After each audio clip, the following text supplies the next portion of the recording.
It's Tuesday, March 17th, 2015. I'm Rim. I'm Scott. And this is Geeknights. Tonight, the games of PAX East 2015. Let's do this.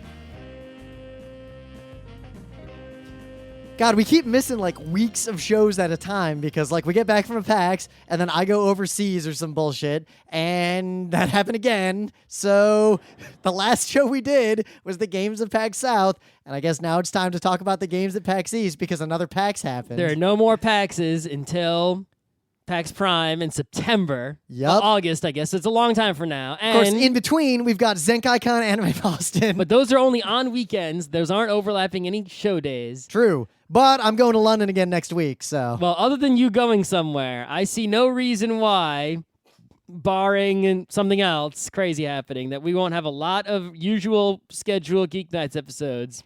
And the good news is, between now and PAX Prime. And we'll talk about it in the meta moment, but we got some stuff in the hopper that's not regular episodes. There's actually content on the way. But anyway, so Hotline Miami 2 came out. It sure did. Yeah. Have you played it yet? I bought it. I pre-ordered it. Then I realized like a day after that you could install it, that I could install it. Yeah, I also pre-ordered it. I only knew that it came out because I was playing Civ 5. I knew because I think someone tweeted about it. And I was like, oh, did that come out yet? I opened up Steam and it said install instead of this is coming out soon. Yeah, on my flight home from London, I came back business class, so there was like a power jack on my seat and everything.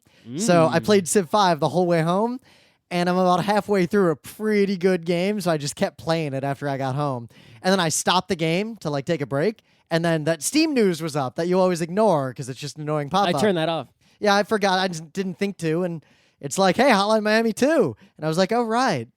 And I was going to play it, but I didn't. So Hotline Miami 2 is disappointingly not Hotline Miami 1. Well, it is. All I wanted was more Hotline Miami 1. It is, in a way, right? The music is there. It's pumping. It is pumping awesome music. But despite it being pumping awesome music of a soundtrack that I will put and listen to on purpose outside of the game, Yep. it's that good. There is no individual song that stands out as so amazing like Hydrogen. I was about to say, there's no Hydrogen. Yeah, that song is not in there. So, Man, I work out to that song. yeah, it's a good song. Anyway, so that's number one. Number two, the visual style of the game has been upgraded and is amazing times a billion. It's like 80s neon. I mean, it's the same as it was before, right? Yeah, but I knew that. It's the same generic, aesthetic. I did but play it at a it's PAX. so much more polished and cranked the fuck up. Yeah, like I saw it at It's a like PAX. I want to played it at watch a this, PAX. so I want to look at it all the time. It's so good looking, right? Even though it's still pixely. But there's a big butt hanging over this. So the butt of Damocles is that the actual game, right, is mechanically mostly the same, right? I mean, you're still top down, walk around, hit things, knock a guy out, right?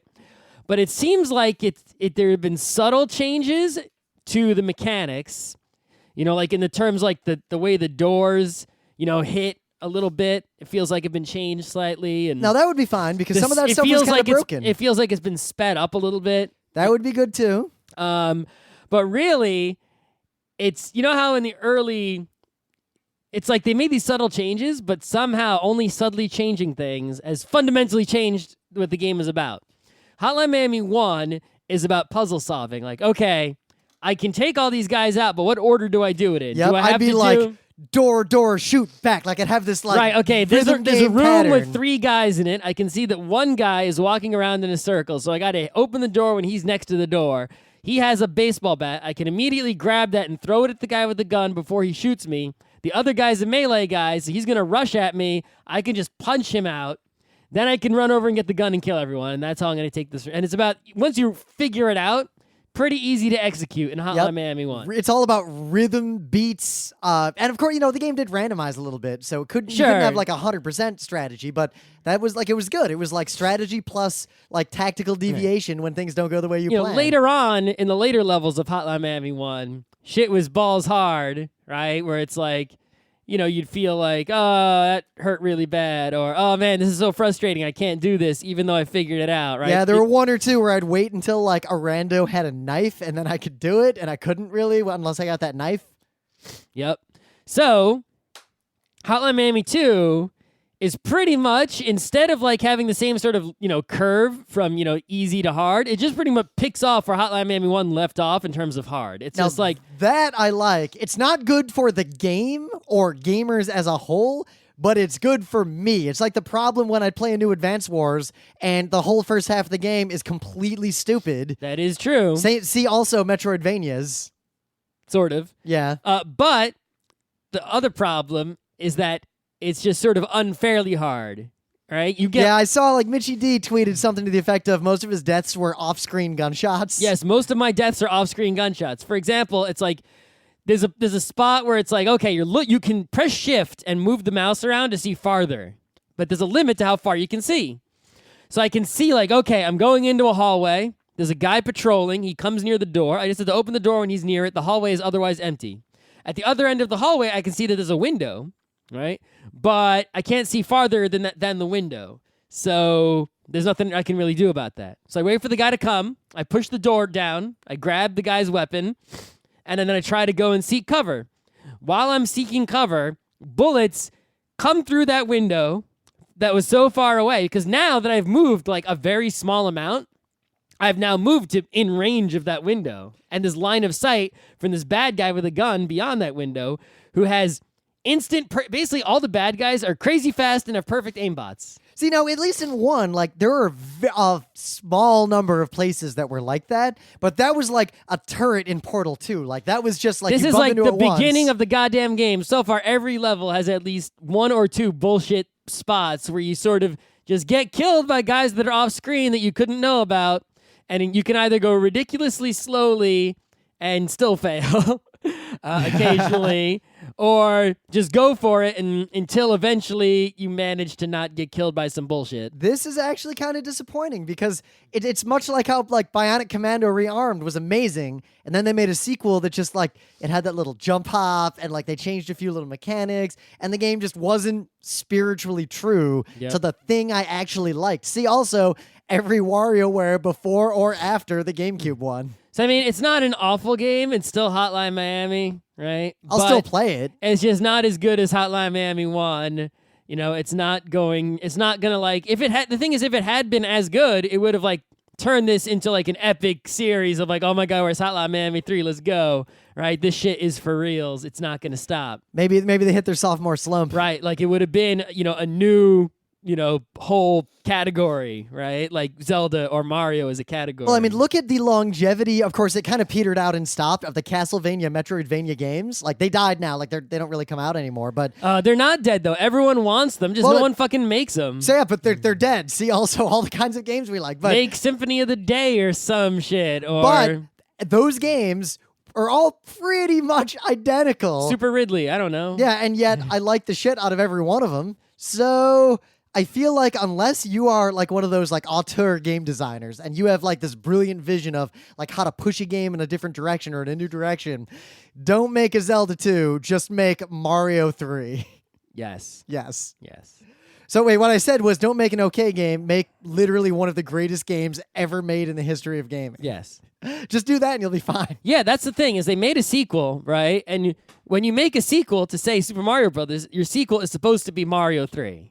Right, so the Hotline Miami 2 should have been the Hotline to Mario 3 to Mario 1, or it could have been the Mario 2 Doki Doki Panic style, because that, or the Zelda everyone 2, would have just been like, "Wow, this is nothing like." Yes, and everyone was like, "Wow," in the U.S., Mario quote unquote 2 is nothing like Mario 1, and yet it still was a super popular game. It wasn't Mario 3. Well, Mario 3 didn't come out yet. Yeah. Okay. Yeah. They both are in the canon of Mario, and they're both great games. Yeah, Doki Doki Panic is not a great. It's a great game. Anyway, play it again. Don't play the shitty remakes that turned it into baby mode. How about that wart? Take you 4 minutes? 4 minutes to beat wart. Why are there 4 minutes left? I've been watching more of Retsu Praise. They're pretty good. They're okay, right. guys. No. So the game that I played that's new. If you're gonna play Hotline Miami 2 and you if you already played Hotline Miami 1 and beat it and you're good and you're into you want to play Hotline Miami 2 because you haven't had enough, Wait for the price to go down because I think I paid like $15. Probably it's gonna be $5 during a Steam sale. It sounds like if you haven't played Hotline Miami 1, what the fuck? Just go play that.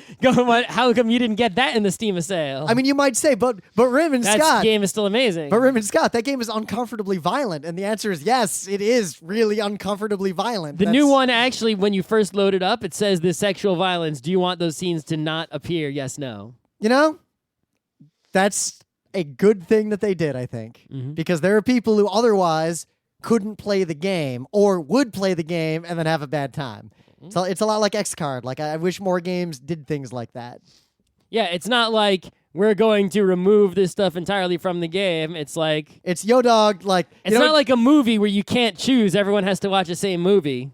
Right? Why not let people customize the experience in that way? But also, why not let people customize the experience in ways that aren't related to sex, violence, disturbing, possibly What, you mean like things? difficulty mode, like easy mode or good mode? Difficulty is one way. I mean, why not? Because adding options like that is a huge investment from design and development. Did you hear? So Blizzard is coming out with this Overwatch game, which is basically... I heard about Overwatch. It's basically their Team Fortress clone.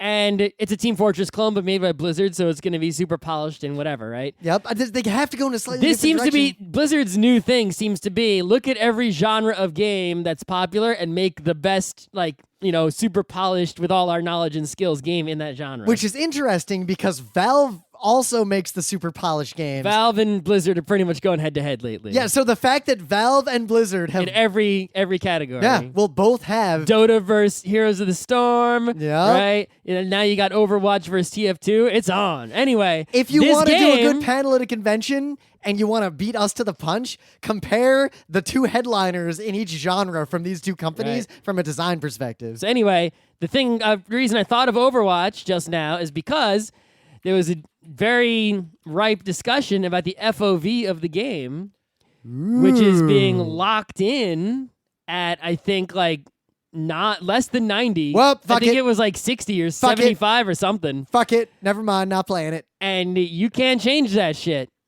I mean, come on. 120, guys. We have wide monitors these days. But they, when they talked about why they decided to set it at that spot because Well, Hitler can talk a lot about why he did what he did too. They don't want people to have a competitive advantage. Because they're better. Because they don't get motion sick. I don't care about that aspect. They didn't want it to be a game about being able to see a super quick, clicky game, Yeah, I know. Excuses for not making the game that everyone should make. And the problem is, if they make the game that everyone should make, it becomes Quake 3. I mean, unless you... What's wrong with Quake 3? Have you played Quake 3 recently? I played Quake Live. It's not an old man's game. No, it is not. It is a young man's game. Overwatch is not an old man's game either, though. It's more of an old man's game. It is definitely more of an old man's game. Yes. It's Maybe a we should play middle-aged it. man's game. I mean, as much as I like to say, it's like saying, yeah, I really want to drive the, GTR. I want to drive the F1 car. But in reality, I don't actually want to drive If you sat in the F1 car and you touched the gas pedal, I would die. You would die instantly. That's it. I want to say that I want the F1 car, but the reality is I'm too old for that game. If we just, put you in the seat and then a feather hit the gas pedal, you would die. So I played Five Nights at Freddy's 3 because of peer pressure. I wasn't really gonna play it. Five Nights at Freddy's is your favorite thing. You're obsessed with it. You played 1 and 2. Why? I didn't play 2. I thought I don't even own 2. No. No. I watched a YouTube video. I know everything I need to know about 2. Okay. I am obsessed with 1 because remember, most people, even gamers, don't really know about that game. And I know people who aren't the Scott. I know. I heard about it from my coworkers before I heard about it from you. That game is, people know about that game. You think that, but then in Australia. My sister even made a Let's Play video of that game. Yeah, but in Australia, how many people have heard of this game? And one person raised their hand. And none of our friends who aren't listening to us had heard about it until I made them play it. But so anyway, Five Nights at Freddy's 3. It came out suddenly. The guy, Scott Cawthorn, that to his guy credit, is cranking him out. That guy knows what he's doing. Mm-hmm. So it came out suddenly, oh guys, it's here, let's go, just buy it. And I tweeted hey, should I play it? And a bunch of people were like, fuck yeah. So I made a Let's Play and I played it. And to review it, because I know Scott doesn't really care, it is if you like these kinds of games, a good horror experience. Don't try to get good at them because they're stupid if you get good at them. They're experiences. Play them like a haunted house and be done with them. play 1 and then play 3.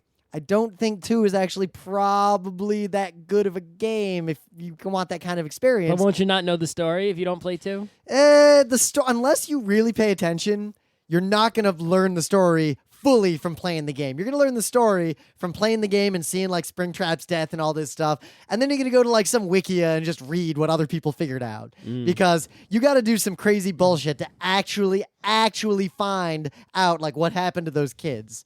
Then the lore and the story is actually pretty good, but I think the reason I want to talk about the game, now that 3 came out, and I don't think he'll make a 4th one. I think he'll make a different kind of game after this. You don't know what he's thinking. I don't at all. But as a trilogy, it's kind of like Cowboy Bebop. There is a really obviously he made a pretty contiguous, like, defined story. But he doesn't just tell you the story. The story is just used as a consistent backdrop for the rest of the game. I like it when horror games do things like that. Rather, like an Ava style of, I tell you what you need to know because I'm actually trying to make you experience X. How we got there and who the Purple Man really is not that important. The fact that he exists and there's a purple man in Five Nights at Freddy's. The Purple Man is basically so in 3. There's the suit, right? Like there's the suit. There's only one suit and it's in the place with you. And if it sees you, it just comes in and just kills you. But the story is basically, to summarize and assume a lot, that there's this guy who was luring little kids into a back room and just murdering them. Yeah. Yeah. Well, so there are at least 2 murderers between the 2 games. Sure. One of them was probably a pedophile. I think the suits got him. But anyway, so the suits, in the old days, there were golden suits that you could wear. And to wear them, you had to crank the spring thing, and it would like pull back under tension all the AI animatronic bits, and then you could get into the suit. And they were prone to catastrophic failure, and they would just like explode back into you and just crush your guts. Right. So the dude killed all these kids, and then the ghost of the kids like confronted him, scared him, and he put on the suit to like try to get away from them, and then died in the suit and all this cool stuff. But anyway, the game, actually, in terms of like horror, it does horror very well and in a much more polished fashion than Five Nights at Freddy's 1, but it does the same kinds of things. There's a door on the left that's open, and you have to look way to the right to pull out the camera to see what's going on. But behind the camera, you can see through this window into the hallway outside, and you'll like see something walk by the window, and you're like, oh fuck, and you're trying to like fumble out of the camera and look left and like see if something's in the door. And in a stroke of genius, outside that door all the time is a mannequin of like a busted Freddy. So you always like turn and you see it there and you know it's there. But every time you turn, you're like, what? All right. Thanks, Scott. Hey, look at your right-hand screen. No. Oh, whoa. They're actually, okay. No one can see this. Thanks, Wikia. That I guess that's the puppet master carrying a dead child somewhere. Sure. So yeah, if you like those kinds of games, play 1 and 3. 2 is more of a stress game instead of a horror game.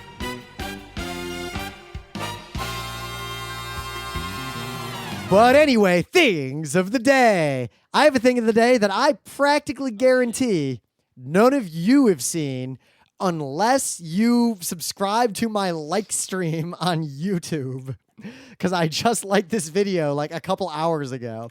So basically, this dude, Furious Paul, who only has like 100 subscribers, this video has less than 1,000 views, doesn't seem like super well known yet. He seems to be one of those like play games quickly, be good at games guys, and he demonstrates an amazing glitch in Castlevania 2, the likes of which I have never seen before. Basically, you can get into a crazy glitched out area that is fully navigable, and it is possible to traverse from that, which is an expansive giant area, back into the game. So it's similar to the Metroid 1 glitches of where you get in the door and then jump up the side of the wall. It is, except there's way more traversable stuff in there for some reason. All right. And at one point, he falls into what looks like an infinite loop, and he's like, all right. And he's like, I'm going to see if this goes anywhere. And he gets up and like goes to the bathroom. Dracula. And no, it just keeps falling and falling and falling and falling and falling and falling and falling and falling, and bam, lands on a platform. And then he just keeps going. Okay. This was pretty cool. and I'm going to see what this guy's up to because I kind of like his Let's Play style. So I just learned about this dude. His name is Takanoyama. Takanoyama. He's a Czechoslovakian dude, but he was a sumo wrestler. And that's Oh. why his sumo name was Takanoyama. I don't know what his real name was. It was something else. And this dude did not look like a sumo wrestler because, I mean, you know, he had his hair all sumoed and he had, you know, the underwear or whatever. But he tried to become huge, but he couldn't become huge even though he tried a whole lot. You know, but he was like an awesome judo wrestling kind of dude. So it's not like he became the Yokozuna or anything. But, you know, he won enough to get into the top category a few times. So he's still a contender. Yeah, he was like in best 30 in the world at one point, you know. And he sort of bounced around between like the top level and the second highest level, right? And he did really well. So, but it's just awesome to see a dude who is not a humongous sumo wrestler basically throw humongous sumo wrestlers right out of the ring. Yeah, because all you got to do is get that guy out of the ring, however you do it. So, I mean, if you look at his, you can see the truth of his career. Like, this video makes him look amazing because only his highlights reel, right? Which is amazingly entertaining because you're seeing a non-huge dude throw around huge dudes. But if you look on Wikipedia about him, you can see, like, his real, you know, record, which is not bad, but it's not like he's the king of all time or anything. But still, really awesome video to watch to see a non-fat dude deal with giant fat dudes in an amazing way. So in the meta moment, the book club book Sumo is... wrestling would be awesome if it wasn't corrupt and Yakuza shit. That is true. You could say that about a lot of things. Yeah. The book club book is still Watership Down, the story of rabbits. Oh, I should do something about on that. an epic adventure. I've already picked my next book club book, so... I have too, but I had to finish this one. my next one's going to be The Forever War, so... What's that? Well, you'll find out because you're going to read it. Great. So in the meta moment, otherwise, we are going to be this coming weekend in... I thought it's the next weekend. Well, we're in a weekend right now. Oh, yeah, yeah, you're right. Because we're recording the show ahead, but not that far ahead. So next weekend... Which dates? The 27th, well, 28th and 29th... Of March. 2015. We are going to be in Lancaster, Pennsylvania. We're actually probably not going to be there on Friday till way late. Check Saturday and Sunday. Yeah, at a convention called ZenkaiCon, and we're doing not 1, not 2, not 3, not 5, but 4 lectures. 5 is right out. On Saturday, we're doing How to Win Every Game and short form anime.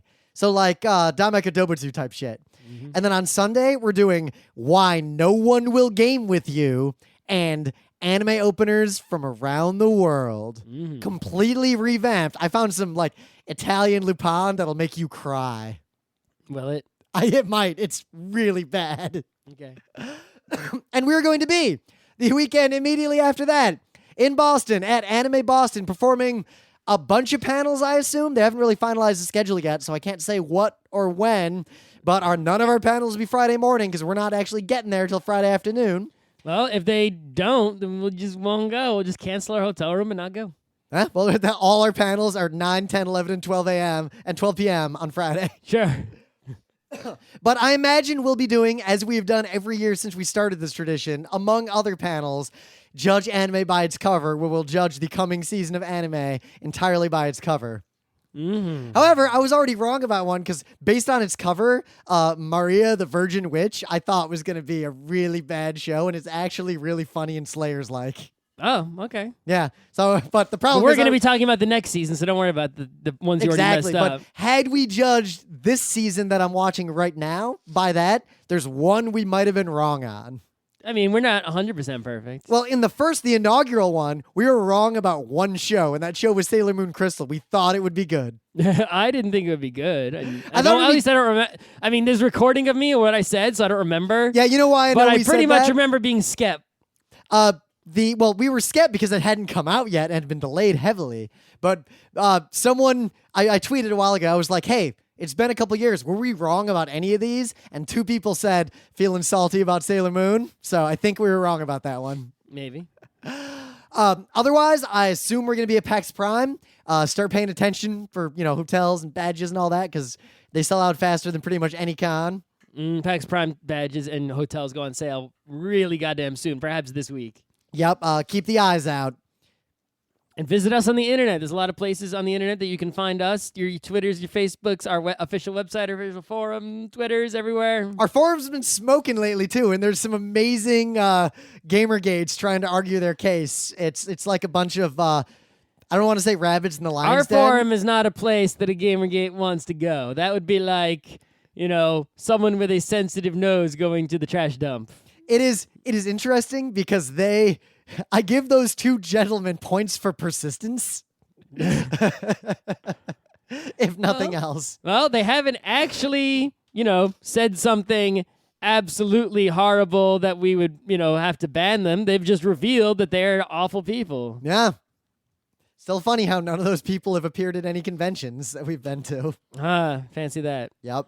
So we just were at a PAX, we're at another PAX, and it's time to talk about the games we played at PAX East. So despite this PAX East having to do panel and do enforcing and all kinds of stuff and play a bunch of Wizard and games we've already played, I actually saw and played a lot of new games at this PAX. Yeah. Well, and one game when I got home, I was like, wow, I did play a bunch of new games at this PAX. There's a lot to talk about. Yep. In fact, we're only going to talk about a subset of the games that stood out at this PAX. Yep. So I think what we're doing is we're basically not talking about the games that stood out in a bad way. No, the bad games don't even get stuck in the memory to be talked about. Yeah, the way you and can there's tell, a lot though, of games that we saw that were good that were just repeats, right? So it's like Videoball. Videoball. There you are again, Videoball. I've played you for 3 PAXs in a row. Please get released already. Yeah, but basically, I realized though I can tell now if a game is going to live up to its potential or not immediately without even looking at the screen. Just walk past its booth.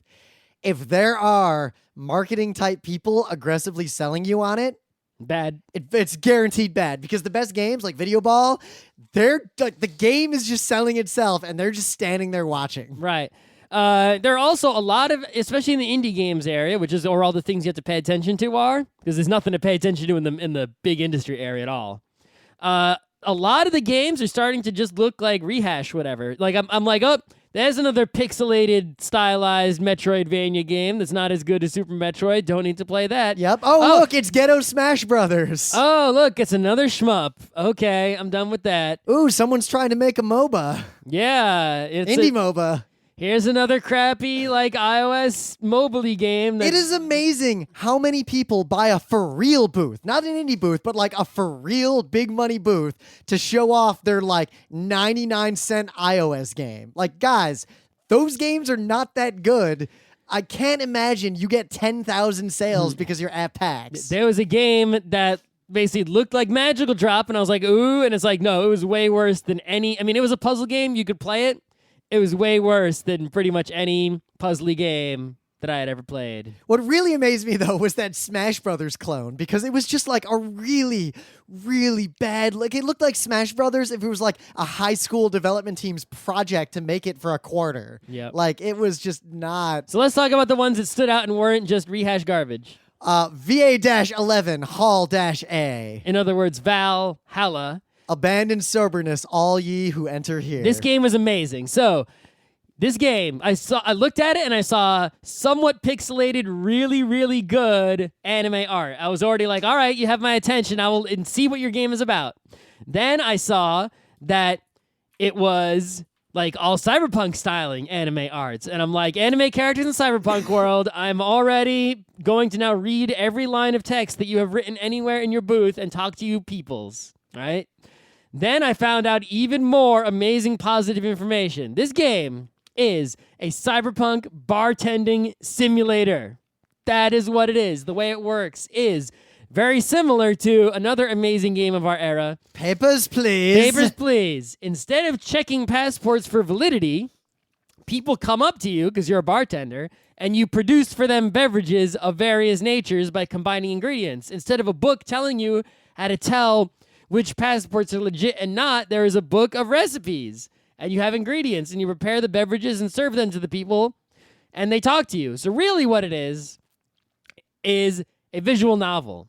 And instead of just directly choosing your own adventure by making choices, you produce alcoholic beverages that then guide the story. There's this likely underage girl who shows up, and she's like, yeah, make me a drink. I'm old enough. Yeah. And then you look up the drink she ordered, and you can option, the recipe is a normal recipe, and then it optionally like there's an optional ingredient, which is some drug, and you're not really sure what that drug does. But Yeah, you don't know anything. You learn by playing this over and over again. So do you put that in her drink because she ordered it, or because it's optional? Do you leave it out, or do you not make it for her because you think she's like an underage punk? But then she kind of glitches out like she might be a hologram anyway. It's cyberpunk world, right? It is the bar from Idoru. Right. Like 100%. It is basically that bar. I wonder if the giant Australian dude shows Oh my God. I hope the giant Australian dude shows up. He is my second favorite character in that book. First favorite, I don't know. But yeah, so this game is amazing. I can't wait for it to come out. That's really all what else there is to say about it. It really also reminds me of a game we should talk about at some point that I played, which is Long Live the Queen, which is also which is a visual novel where you guide the story not by making direct decisions. Well, sometimes you make direct decisions, but mostly you tell the queen what to learn. Like right? learn about cooking. Hey, right, like, wait a minute. Someone's poisoning my food. Yeah, like today you should practice archery and you should practice learning history. And then in your spare time, you should play with your toys. And then based on her skills... It's a stat builder princess simulator. Right, based on what skills she builds up by choosing these things, it ends up sort of automatically doing the choose your own adventure. Like you don't know, like on day 5, there's an archery test. So if you've practiced enough archery by day 5, the story goes this way, and if you haven't, the story goes another way. It's like that. Yeah, I played it a little. We played a bunch of it actually at New Year's at one point. Like people were playing it in the other room, and it's, the thing is, the trailer for this game will sell you 100% on it. Yeah. alone. So this, I'm really liking this trend lately of choose your own adventure, but with indirect choosing by some game mechanic. I guess that started like way back in the Tokimeki days, but now is even more polished. Yeah, And well, this visual game novels really like they're Yeah. a wide genre. I mean, there's stat builders, there's like just choice trees, there's all these different kinds of games. But this is the best one of this kind that I've seen. I'm all about this. Can't wait. Oh wow, the tagline from the actual website, Valhalla, cyberpunk bartender action is a booze 'em up about waifus, technology, and post-dystopia life. Yep, that's what it is. Oh, I'm so into this. So we played this board game. Scott bought it. Well, it's a card game, really. So it was on sale at the Game Salute booth, and I had already played it earlier in the day with Matt. So I had played the game, and it was on sale, and it was a really tiny 2-player game, and I just sold my copy of Jumbo to someone else. Jumbo was not that good. Apparently, Jumbo is a game that is out of print and was in demand, and someone said that, and I said, hey, I have Jumbo. I've bought it once, played it a few times, and haven't played it since. Do you want it? They said yes, so I mailed it to them in exchange for an Amazon gift certificate. So Morels, this game the is Mushroom, a Brent Povis production. Yeah, so this game is pretty much fits the same role as Jumbo. It comes in, that sort of Lost Cities Jumbo size little tiny box. It's 100% card based. And it's a 2-player game you can play pretty quickly, but has a deep strategy to it, or is relatively deep. And it was on sale, so I picked it up. And it was all right. I played it twice at PAX East. I played it once. I played it with Scott. It was all right. I can see it has that small problem that games like this have. Like, what was that? What's games that are 2-player, where in order to be a good game, you do have to know intuitively or count in your head how many of each card there are. Like, you need to play the game a couple times. It is a game about sort of card counting a bit. So the way it works if both players have card counted, then it is a game of looking the other person in the eye. Yeah. So basically the way it works is there's mushrooms in a circle, and you're basically both... Twilight Struggle, that's the game I was thinking of. Oh, yeah. Both of the 2 players are walking around the circle and collecting mushrooms. You can only collect the mushrooms at your feet easily, right? Which are the ones that are next. And there are mushrooms farther away, but you need a stick to get to them. So when you collect mushrooms, they go in your hand, but you can only hold so many. If you get baskets, you can hold a few more. And if you collect enough mushrooms of the same kind, you can sell them or cook them. If you sell them, you can get sticks, which help you get better mushrooms. If you cook them in a pan, you get victory points. Sticks are more important than you think. Sticks are way important. So the thing is, for example, the Morel, the most valuable mushroom, there's only 3 Morel cards in the game. You need at least 3 of any particular mushroom card to cook it. If you collect all 3 Morels and cook them, you get 16 points. It's a ridiculous number of points. But at the same time, if you pick up 2 Morels, the other guy just snipes the 3rd one, then you just wasted your time picking up 2 Morels. Well, no, because at the same time, you can take 2 or more of a type and convert it into sticks. Yes, if you take... But if you have just 1 Morel, you're kind of fucked with that thing. But, well, unless you just took it near the end to prevent the other guy from getting the third. Yeah, but if you take it early, Yeah, right? It clogs up your hand the whole game. yeah. Yeah, and there's some other stuff going on, like moon cards to get better fancy night mushrooms and other crazy stuff. It's a little hard to teach because they have two different ways of like laying out the board. Yeah, the original and rules say- everyone who watched me and Scott play didn't understand how the like rotting movement was actually happening. The original rules say to put the mushrooms in a line, which conceptually makes the most sense because they're basically all the mushrooms are marching towards the decay pile in a straight line. It makes sense, but if you play that way, physically it's very demanding because you have to keep sliding the mushrooms over, or if you're playing at a table that's long enough, keep moving your chair to the side as the mushroom train, right? So putting the mushrooms in a circle and using one of the spare sticks as a token indicating which part of the circle is the front and moving it around clockwise is much easier because now you have to move this one token. You have to move cards around.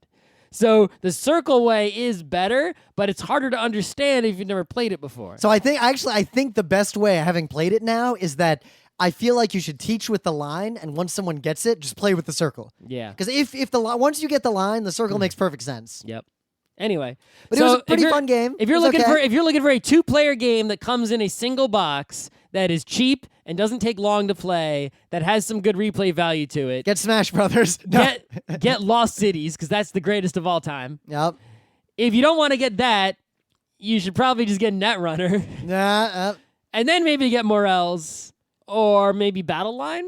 Right? Oh yeah, Battle Line. This is about as good as Battle Line, I'd say. Yeah, right? it might. I can't. I notice 2 of those games are made by Rainer Knizia, both Battle Line and Lost Cities. I suspect that Battle Line in the end is better than this game, but Battle Line is probably slightly better than this game. Yeah, but you're right, slightly. I don't think by much. But Battle Line requires like a bigger setup. It's a bigger game. This is tighter, physically speaking. It plays a lot quicker too. Yeah. So yeah, if you need another 2-player game, Morels not a bad choice. It's not like some great, oh my god, like Lost Cities is like greatest game, but worthy of paying money for, especially on sale. So guys, we've talked about it many times, but I cannot stress this enough. Videoball is the fucking, this is going to be the breakout game. I cannot stress this enough. Even if no one else videoballs, we are going to videoball. In fact, we're hereby announcing that Scott and I have officially, as of today, formed the second professional videoball team. There might be others beside, but someone has already formed the first. I don't know how many there are, but we have also formed a pro videoball team. We are going to play videoball seriously as a team, practicing and everything. The old gentleman with long hair and the old gentleman who is bald appear to be too old to play video ball. The young men are rounding circles around them. It is a travesty. It is a disaster. But we will still be there. We will have, awesome, if we can't be actually good at winning, we're going to be serviceably good. We're going to be good at trash talk and making a ruckus is what we're going to be good at. We're going to have plenty of style and showmanship in our video balling, even if we do not win. My game name might be Jake the Snake. And maybe we'll win. Ooh. Wouldn't that be the shit? I'm feeling Videoball because there's been a big rise in the last few years. We just had to avoid the typical problem with rim and co-op games of killing your friend. You mean the typical problem of we're doing fine in River City Ransom and Scott just keeps walking in front of me when I'm swinging a lead pipe Yes, around. you walked into my constantly punching fist. Well, that's like what a 3-year-old's are. Right, but I think Videoball... I point out that when you and Adam played, you had similar troubles. When me and Adam played... No trouble. Videoball is going to replace Mario Tennis. Mario Tennis is already dead. Right, it's replacing the space formerly occupied by Mario Tennis. I mean, and you know what? We were saying that for a while, but now that we have spoken at length with some of the team behind Videoball, they know their shit. Videoball developer know what they doing. They know as much about games as we do, perhaps even more. You know what? They know as much about games broadly as we do, except in the narrow area of 2-player direct competition video games that are simple. They have untold depth. Like, usually when I go talk to someone at a PAX booth, a game developer or whatever, like, I'm picking apart the things that they are saying. When I went to hear what the Videoball guy had to say, I learned. Oh my God. When he when he told us a secret, we were schooled not that we were schooled like we were burned or anything, but we went to his school and reverently studied his ways. I now know a magic number that I won't share with you because it's his duty if he wants to share it or not. But there's a timing between when one thing happens in this game and another thing. And that timing is down to the sub-millisecond, the same timing as something that happens in another game. And that is a magic number for how long you should wait. The fact that he would even say that is a thing that is in the game proves to me how much they know what they're doing. Yeah. Oh my God. These guys. They've even gone so far, for example, as to purposefully leave space around the playfield so that you can live stream Videoball and still put your shit up on the screen in those spaces. That is how far that they have thought about the design of this game. When we asked them, hey, so when we have a professional team, where can we put our logo? And he was like, actually, so you put it right there. That's the place for the logos of the teams. Like it was, this game. Videoball. It would be the best PAX Omegathon. It's the best hanging out. It replaces Nidhogg as well. Nidhogg could have been this. Yes. Except Nidhogg development stopped and the game is 100% dead.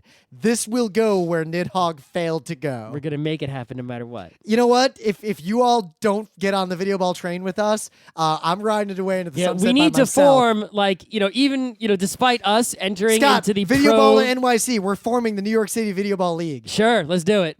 We should also have since you're playing it online, right? We should have the FRC ladder. Oh my God.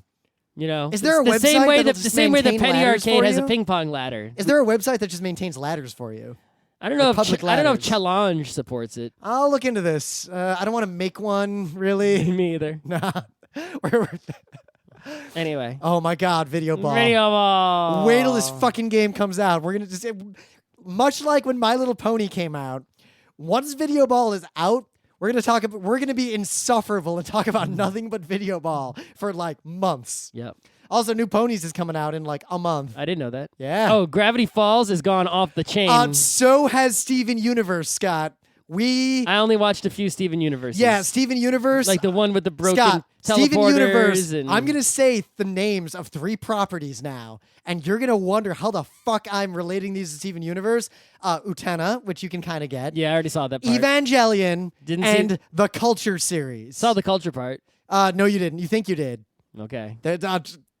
So, yeah, the Adventure Time has been like a game, Ace Forever.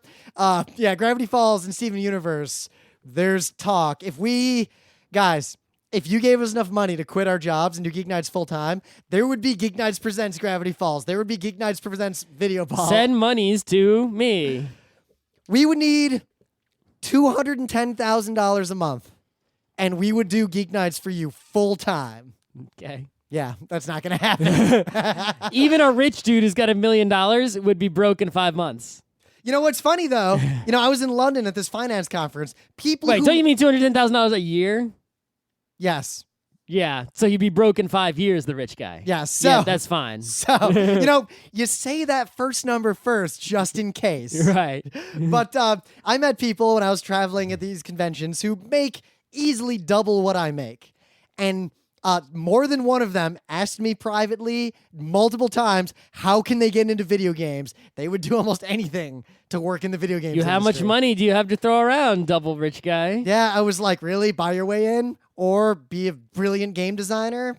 Or make half the money and work 3 times the hours? Yep. Oh my God, Videoball. Give me the money. I will be the brilliant game designer. 2 more little games. One more line. I'm already done with it. It's actually not that great as I played it. Sadly. So it looks really good though. The game is really it's good. The problem is that unlike say Super Hexagon, you play Super Hexagon, and at first you start at Hexagon and it's balls hard, but eventually you get it, right? And then you're playing you're playing Hexagonist, and then you're playing right. You have this build up of difficulty and speed. This game is just the same game every time, and even though your skills build up at the game and you get better at it, I never seem to get past like 120, 150 area. Like I keep either dying early from bullshit and I've practiced and I've gotten good at it. And it's like, yep, I'm in the groove. I know what's going on. And then just like, you hit a ball and crash that was off screen that you couldn't have avoided. and that's the limit. Even if they fix that, the problem with games like this, I think, is that any game where you're measuring like how far you get, if it doesn't have an ending because you won and maybe some score that shows your mastery along the way, or the difficulty literally does continue to escalate forever. So there is always a point where you're just there's not no skilled changing in difficulty that I can really tell, other than the balls get big, the balls get, things like that. Yep. It's just how long can you go? It's just straight endurance doing the same exact This thing. is why, while I respect in one sense like someone who has like the world championship score in Asteroids or games like that, I also kind of don't, because games like that, once you get to a certain level of goodness, they don't get faster, they don't get harder. It's just how long can you do it? It's not even how long can you in some cases, how long are you willing to? Yeah. I mean, Dig Dug, like... I love me some Dig Dug. Oh my God. So yeah, this game, I think what they should have done is they should have made it, like one of those ones where, you get a little bit farther and it turns into clouds and then you're in space and then, and that kind of thing. And also like earning, it's a crappy game model, but it kind of works where you get upgrades and then the game changes as you go. It's one of those games, like, it kind of worries and bothers me that so many But the music is so fucking pumping. Yeah. But so many people have games like this at PAX. Like, this is a game you'll play for 20 minutes. This is the best of them. Yes, this is the best of them. And I play it a little bit, like, if I just need to touch something. Yeah, but I'll just go back to Neuroshima Hex or Super Hexagon. Like, I don't... Yeah. And actually, you know what I started doing? It's not Super Hexagon. Carrying my old DS around again. To play Advance Wars. Oh, whatever. Because that's still... So, the last game that's new that we can play, a little quick game, we played Red 7. Red 7 is a lot like Flux-ish, where you It's Flux, but not stupid. Right, so it's a card game where you change the rules of the game as you play it. Here's the one thing about the game I can tell you that's amazing. On your turn, you can either A, change the rule, B, change the cards that you have. So obviously the cards that you have are the ones that are affected by the rule. Yeah, you're making like a poker hand. So there'll be a rule that says like whoever has the highest card wins. So whoever the cards you have are what is judged by that rule. So right? maybe I play a 7 and now I'm winning. Or maybe I change the rule to like whoever has the most even cards wins. Yeah. So you can change the rule, you can add to your cards, thus changing how the rule affects you, or you can do both. And it's very hard to draw more cards. At the end of your turn, after changing the rule, changing your cards, or both, you need to be winning. As in, you are the number one first place sole possessor of winning. If you are not the sole possessor of first place according to the judgment rule at the end of your turn, then you have lost. And you're done. If you have no way to make yourself the winner on your turn, you are completely eliminated from the game, the end, and the remaining players continue to use cards from their hand to win. That's pretty much it. I mean... That's the whole game, and that is amazing. There was an advanced mode we didn't know about and didn't play. Yeah, we're going to have to play this a lot more, and once we get that advanced mode going, we'll probably be able to do a whole episode on this. But there's that mechanic in this game is genius. I'm sure you can make at least one or two more games with that mechanic without having to be played out. It's pretty fun. It's not that great. It'll get played out, I think, pretty quickly. Yeah, this isn't some like thing that you can keep playing like Wizard. You know what it's like? You know where the place it serves in your game library? Right next to No Thanks. It's a quick game you play. Oh, yeah. This is definitely in the no thanks territory. Yes, you bust it out like while you're waiting for your food at a restaurant. Because it plays so quickly because you get eliminated and your starting hand is so small and drawing cards is so difficult. If you do manage to draw a card, I'm not going to get into how you do that. That helps you a whole lot. That can make you survive a whole nother turn. Because that card you draw is going to give you a way to be winning on your turn.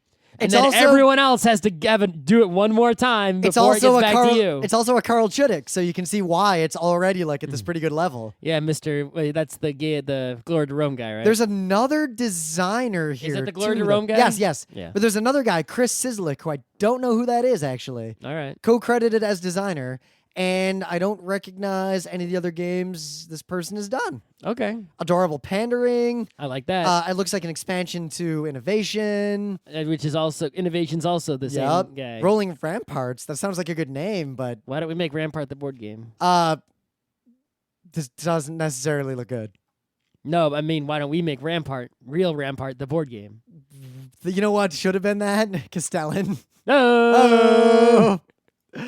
So yeah, we played a ton of games at PAX East. Even though the games we played like with our friends were mostly Netrunner, Hans the Teutonica, Wizard. Wizard. Wizard. I played 2 Hans Teutonicas, 2 Wizards, 2 or 3 Netrunners. There's a lot of going on there. Yeah. I played some video balls. Oh my God. I just wanted to go play video ball. We gotta get those guys. You know where video ball just needs to be? Everywhere. You know that couch at MagFest? Yeah. It's just got to be there 24/7. Yeah. Oh my gosh.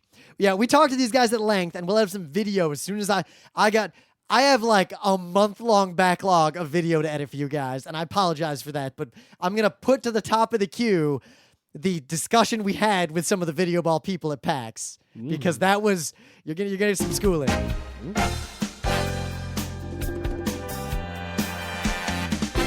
This has been Geeknights with Rim and Scott. Special thanks to DJ Pretzel for the opening music, Kat Lee for web design, and Brando K for the logos. Be sure to visit our website at frontrowcrew.com for show notes, discussion, news, and more. Remember, Geeknights is not 1, but 4 different shows. Sci-Tech Mondays, Gaming Tuesdays, Anime Comic Wednesdays, and Indiscriminate Thursdays. Geeknights is distributed under a Creative Commons Attribution 3.0 license. Geeknights is recorded live with no studio and no audience. But unlike those other late shows, it's actually recorded at night.